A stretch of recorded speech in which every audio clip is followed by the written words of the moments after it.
Hey Saucy, so I just wanted to get on here really fast and talk about this video made by the Exotical Tax Collector. Shout out to her. I love her videos. I love her channel. So when you get a chance, go on over there and check her out.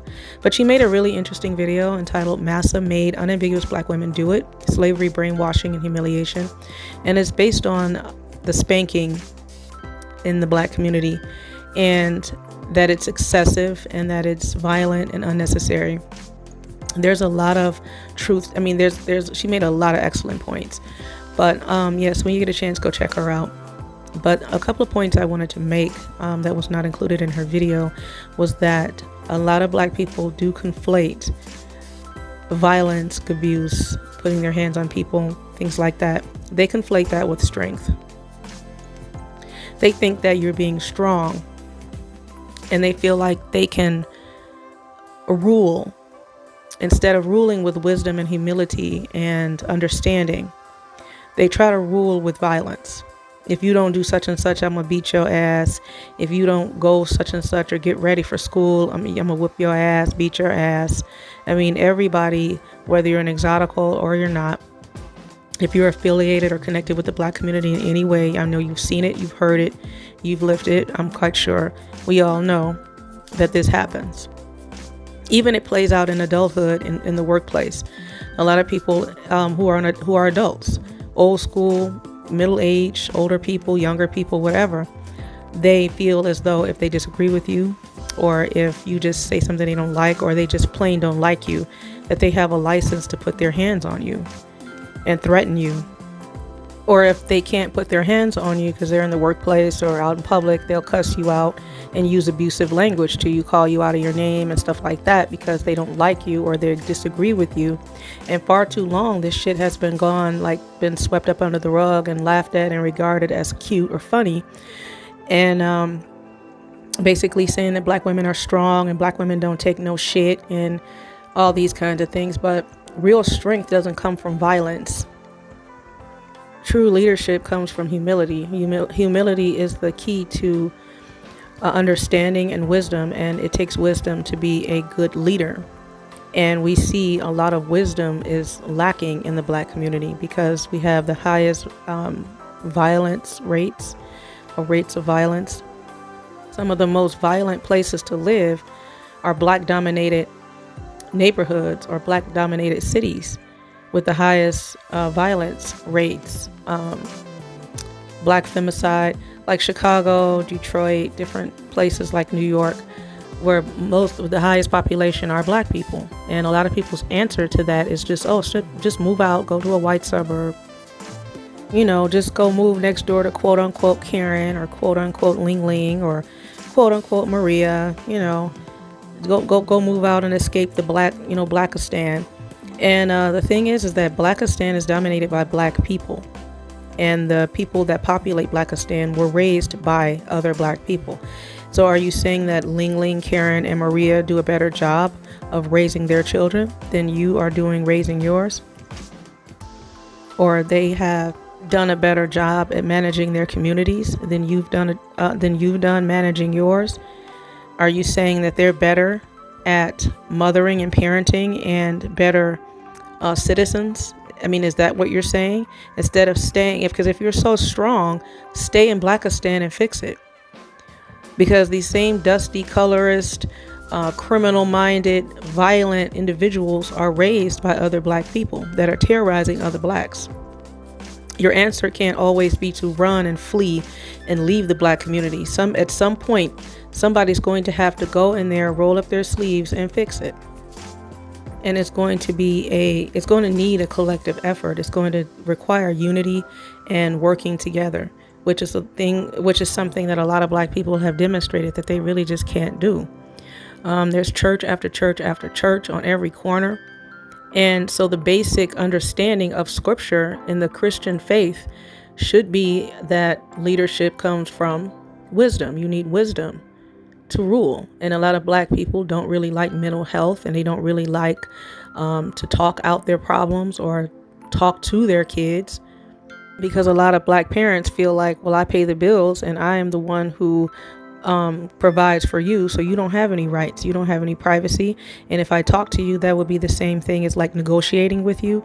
And I don't negotiate with my kids. I just, when I get mad and you do something wrong, I just beat the hell out of you and dare you to do it again. So that's not going to help anything. You have to get in their head and feel and like talk to them and figure out what they're thinking and how they're feeling and why that mistake or that issue happened, and talk to them and teach them and pour into them love and understanding and wisdom that you are supposed to have all of your life, or that you were supposed to be like, that you're supposed to have acquired from life experiences, or the wisdom you've gotten from going to church or whatever. But we see that the Black church hasn't helped with the Black community's issues any more than the older generation. The older generation, you would think that they would have wisdom because they're old and they're older than you and they have lived longer. But a lot of times that isn't true, because a lot of the encouragement comes from with the kids fighting at school. And if a little girl, say if you're a little girl and you come home and you tell your grandma that somebody hit you, your grandma, the first thing she's going to tell you is, well, go back there and beat her ass.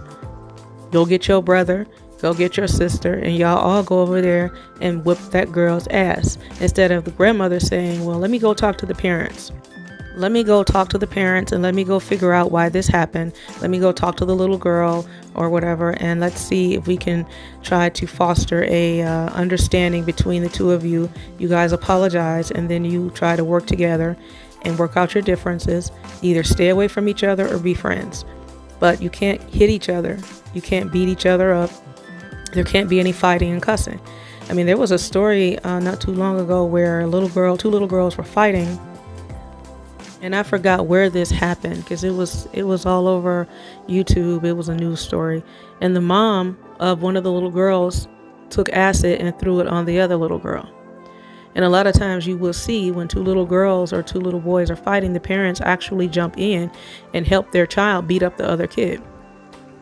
And a lot of times, the older generation in the Black community, they really don't take accountability.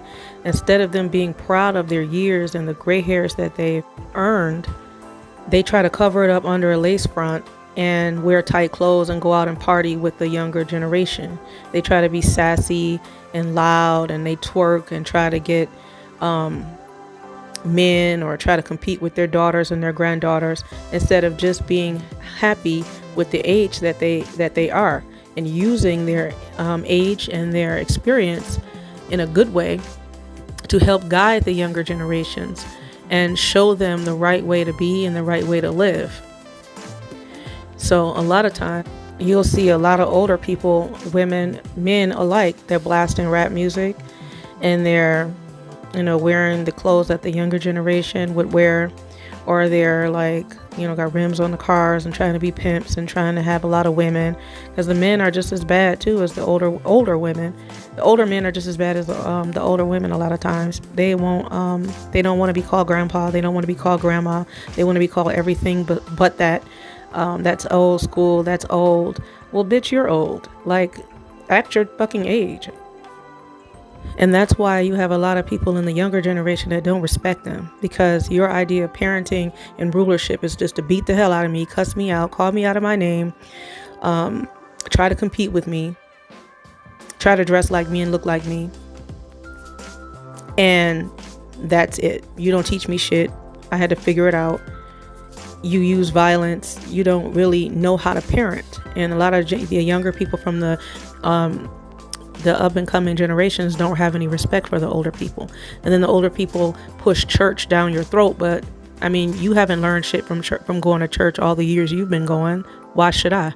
Like, I just watched you have a party last night and drink and play cards all night and cussing and talking shit and laughing about how you just fucked the neighbor's husband last week, and then you go back and you go to church the next day on Sunday and then come back and preach to the younger generation about how jacked up their generation is and how jacked up their thinking is.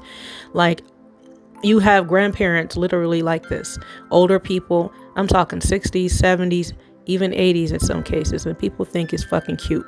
Like, you'll see a lot of different cases in the Black community also where you have older people, older women, a lot of times they'll take in like foster kids. They'll take in foster kids who are already traumatized, who are already mentally damaged, and who are already broken, and they will take them in just for an income stream. And they don't do right by those kids. They do further damage to these kids, because a lot of times they make it obvious that they just want them there for an income stream. They neglect them, they verbally abuse them, sometimes SA. So they cause more damage than anything else, because those kids, a lot of times they run away, they get violent towards the foster parent, because they know they're there just for a check. They know that you don't really care about them. And that's why it's important for Black people to get mental health, get therapy, seek therapy. And it's like frowned upon. And I think the main reason why therapy in the Black community is frowned upon is because it's considered quote unquote white people shit. And it's like Black people are so bent on, if white people go right, they go left. It's like they're bent on intentionally doing the exact opposite of what the larger society is doing, because the hatred for the larger society is so strong in a lot of people. You'll hear comedians joking about it, like Black people don't seek therapy. They make it mock it and make it sound like it's so, rainbows and butterflies. Black people don't seek therapy. Fuck, I need a therapist for. I'll just go get a blunt and some Hennessy and walk that shit off, and then the audience will laugh and think that shit is cute, because it's Black people way of working through their problems. Black people are strong. Black people don't need therapy. That's white people stuff. White people do that. And so now you see the result of not having good mental health responsibility, not taking care of your mental health, not taking care of your physical health, not taking care of your not changing your lifestyle, and not taking care of yourself properly. Lord forbid I learn something from white people. Lord forbid I do that and give white people credit for anything. I get it, it's racism. I get that. But going against the grain at your own detriment is just absolute foolishness. It's absolute idiocy. And it's craziness to keep doing things the same way and keep expecting a different result. So that's why I think that mental health and therapy is so important, because ultimately when shit hits the fan, you're running to white people anyway. You're running to the white police, you're running to the white doctors, you're running to the white elected officials to come fix the shit. And it's just perpetuated foolishness over and over again. And nobody wants to fix it because it's the quote unquote culture, and the fucking culture is toxic. It's toxic as fuck. And if you're not running to the white police, you're running to the white community, and you're taking that same toxic ass bullshit out there to another community and causing problems there. And then when nobody wants to be bothered with that shit, you get online, TikTok and various different platforms crying about nobody likes Black people. Nobody likes Black women are the least protected and the least desired. Well, yeah, look at the toxicity. Look at the bullshit. Look at the image. Look at what you represent. Look how you represent yourself out in society in general. That shit takes a toll on all of us, exoticals included.